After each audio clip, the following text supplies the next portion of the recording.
Bueno, muchas gracias, Jorge. La verdad, muy interesante tu postura, tu punto de vista en esta ponencia.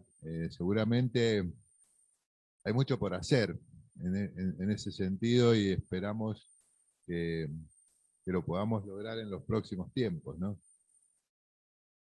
Bueno, vamos a darle la palabra entonces a Juana Pérez Montero, que nos está acompañando, no sé si desde España o desde otro lugar de Europa.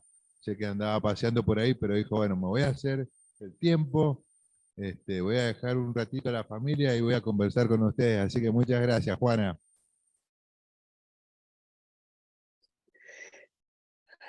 Hola a todas y a todos, gracias a vosotros, en realidad, gracias a la senadora, a la Andrea, a todos los que estáis organizando este foro y gracias al resto de Juana, los panelistas. entonces mira, te vamos a presentar para que no la conocen. Juana Pérez Montero es Perdón. periodista, es licenciada en periodismo, además es editora de la Agencia Internacional de Noticias Presenza, está, digamos, de alguna manera vinculada a la Agencia de Noticias Internacional por la No Violencia y en los últimos tiempos dedicada a llevar adelante, difundir, crear y poner en marcha lo que se llama la Renta Básica Universal. Así que Juana, muchas gracias nuevamente y bienvenida. Gracias, perdón por anticiparme y también pido disculpas por esta voz porque estoy saliendo de estar sin voz de ningún tipo por un resfriado. Bueno, voy a hablar brevemente, dado el tiempo con el que contamos, de quiénes son en gran parte los responsables del cambio climático, de la pobreza y las poblaciones del sur por el cambio climático, cómo reparar esta deuda histórica a través de la entrega de una renta básica universal, incondicional, individual y suficiente a cada ser humano, es decir, a toda la humanidad. Bien, es indiscutible el cambio climático. Lo experimentamos cada día, pero los grandes poderes y los gobiernos servidores de ellos siguen operando sin tenerlo en cuenta, sin tener en cuenta la gravedad.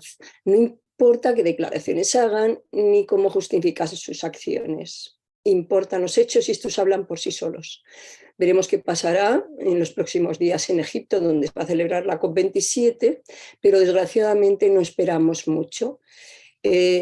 Por ejemplo, si vemos sus patrocinadores, entre los cuales hay grandes representantes de quienes siguen jugando a la muerte en forma de guerras y violencias diversas, representantes de quienes han apostado una vez más por volver a fuentes de energía contaminantes, a la defensa de alimentos nocivos para la salud humana y el medio ambiente, empresas cuyas políticas de deslocalización provocan más y más miseria. Las mismas empresas, por cierto, que defienden la energía nuclear en forma de armas o de plantas nucleares, con todo el peligro que ello conlleva y la contaminación que genera en todo su proceso, desde que los minerales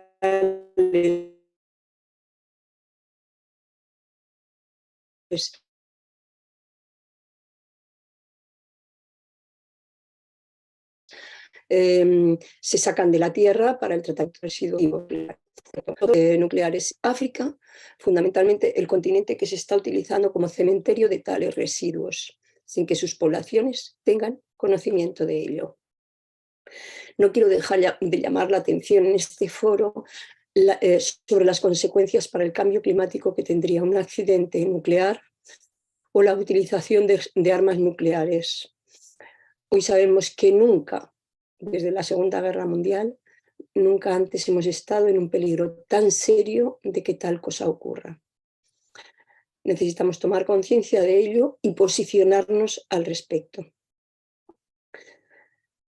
Pero ¿quiénes son ya las mayores víctimas del cambio climático sin que haya accidentes o ataques nucleares? Las grandes mayorías, los que están abajo, la base social de cualquier país y especialmente del sur global. Si bien buena parte de la población del norte se ha beneficiado hasta ahora del abuso sobre el sur, esto está dejando de ser así, siendo una minoría cada vez más rica la que impulsa y se beneficia únicamente de este desastre. ¿Y cómo se traduce tal desastre? Tiene múltiples caras, sin duda. Hambrunas, pobrezas, migraciones forzosas, en definitiva dolor, sufrimiento y muerte. Nos vamos a centrar de todos modos en algunas nada más, en la pobreza, en el hambre y en la distribución de la riqueza.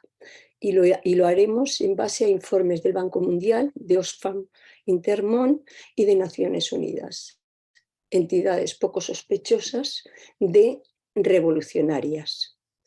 En todos los casos, en sus informes dan la voz de alarma de la situación que se ha producido a partir de la pandemia de la COVID-19 y que se ha agravado notablemente a partir de la guerra en Ucrania, de la invasión de Ucrania. Pero vayamos a los informes. Se dice en el informe del Banco Mundial de septiembre de este año: durante casi 25 años el número de personas que viven en la pobreza extrema disminuyó constantemente. Sin embargo, la tendencia se interrumpió en 2020, cuando la pobreza aumentó debido a las alteraciones causadas por la crisis de la COVID-19 y los efectos de los conflictos y el cambio climático. Los mayores perjudicados han sido las mujeres, los jóvenes y los trabajadores informales y de bajos salarios. La desigualdad aumentó tanto dentro de los países como entre los países. Y advierte este informe: con frecuencia los gobiernos pueden mitigar el impacto del aumento de la inflación en las familias pobres a través de políticas de protección social. Sin embargo, a diferencia de periodos anteriores de inflación elevada de los precios de los alimentos, las finanzas públicas se han agotado debido a diversas medidas fiscales promulgadas a lo largo de la crisis del COVID-19. El Banco Mundial nos informa, por cierto, de cómo esa riqueza que ha desaparecido ha pasado en realidad a unas pocas manos, y cómo operará el Banco Mundial, en esos países donde las finanzas públicas, dice, no van a poder dar respuesta a la situación que va a vivir o que vive la población. Veamos ahora algunos datos del informe anual de Oxfam, titulado Beneficiarse del sufrimiento.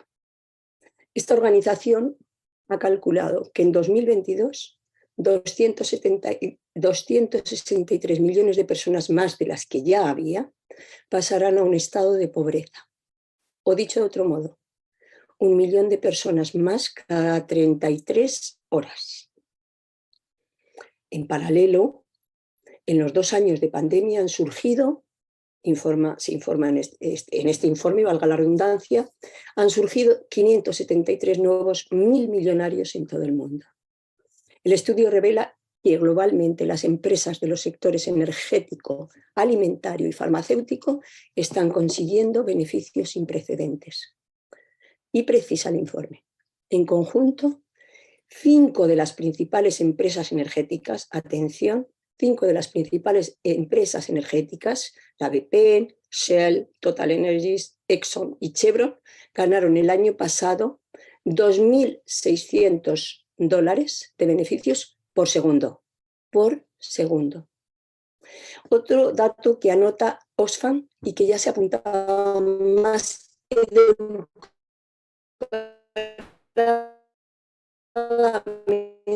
desde el Banco Mundial. A punto de quebrar. Vayamos ahora a los datos que ha publicado la FAO, la Organización de Naciones Unidas para la Alimentación y la Agricultura.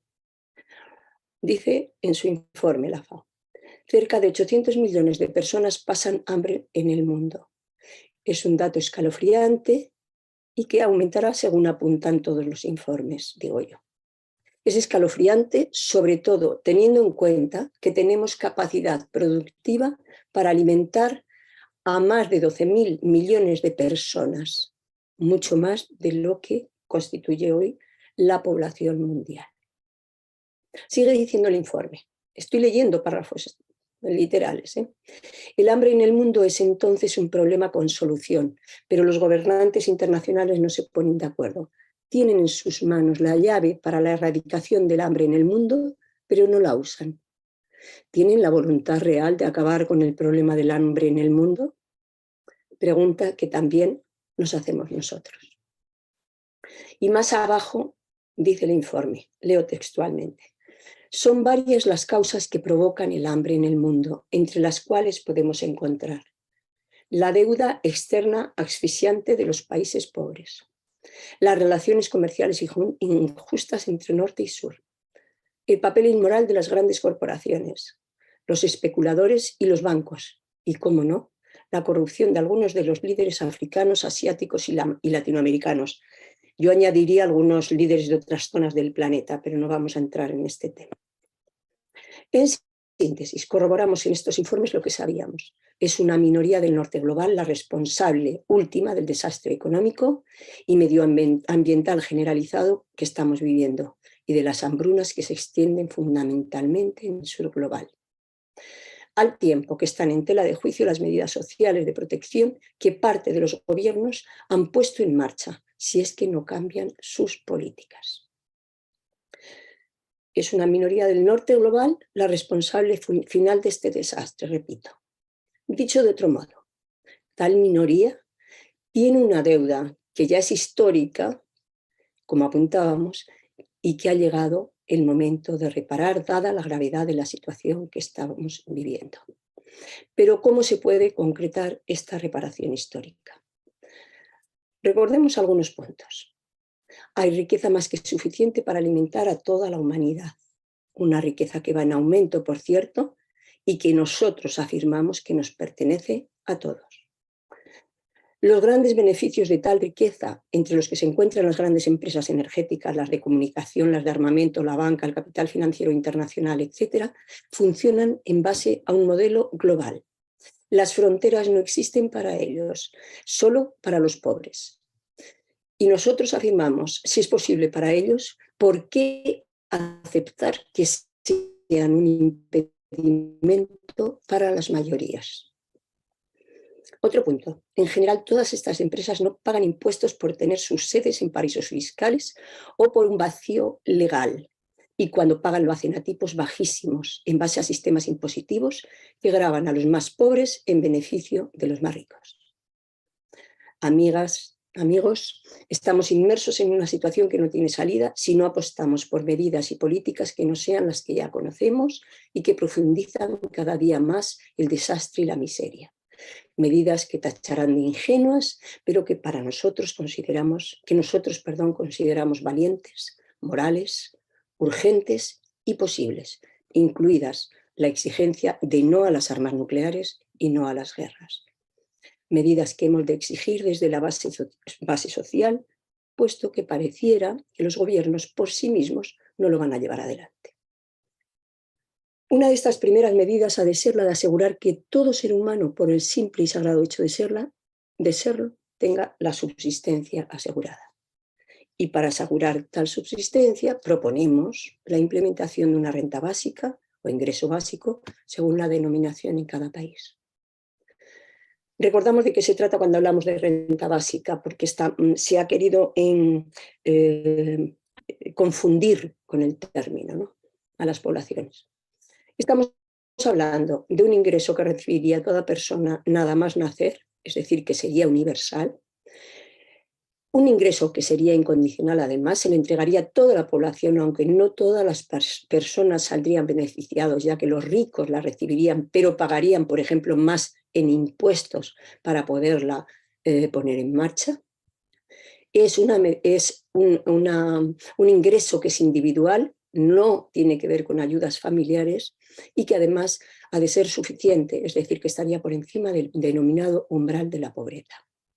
Por supuesto, en este momento sería diferente el monto a entregar según el país, pero a futuro, desde la Red Humanista por la Renta Básica, de la que formo parte, defendemos que tendrá que ir igualándose en todos los países a medida que avancemos hacia la eliminación de fronteras para las personas y en la dirección de la construcción de una nación humana universal, como defendemos los humanistas universalistas.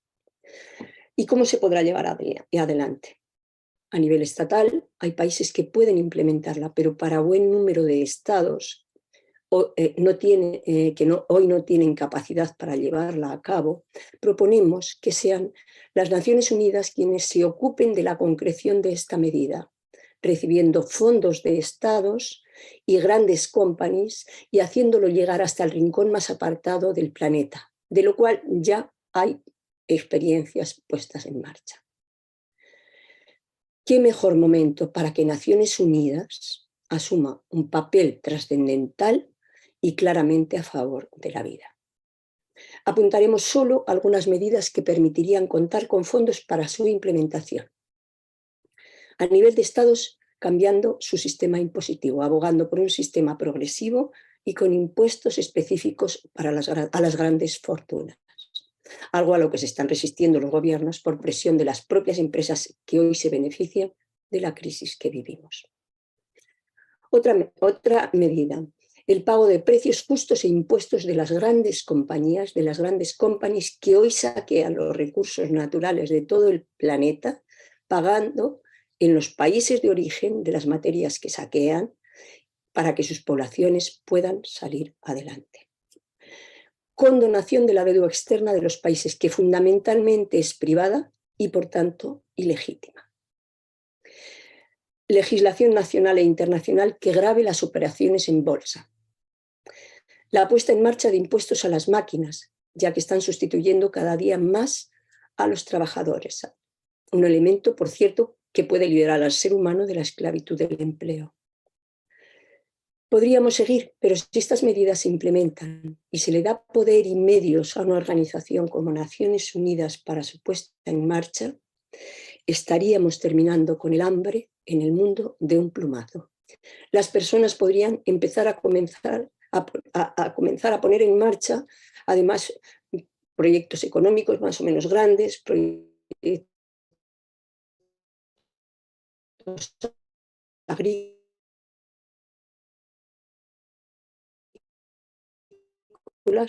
etcétera, que podrían también ayudar a modificar la relación que nos está llevando a las soluciones globales que nos liberen.